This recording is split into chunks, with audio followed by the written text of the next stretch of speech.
Ayan po, kalapatids. Ang mga ibon natin.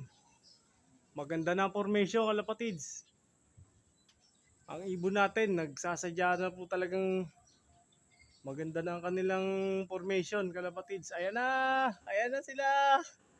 Gumaganda na kahit makulimlim. Ayan. Ayan. Saan na? Saan na kayo? Ayun! Ayan na sila! Nakakatuwa naman. Nag-i-improve na ang kanilang mga liparan. Kalapatids. Nakakatuwa. Saan na sila? Ayan na. Ayan na sila. Gumaganda na ang lipa nila.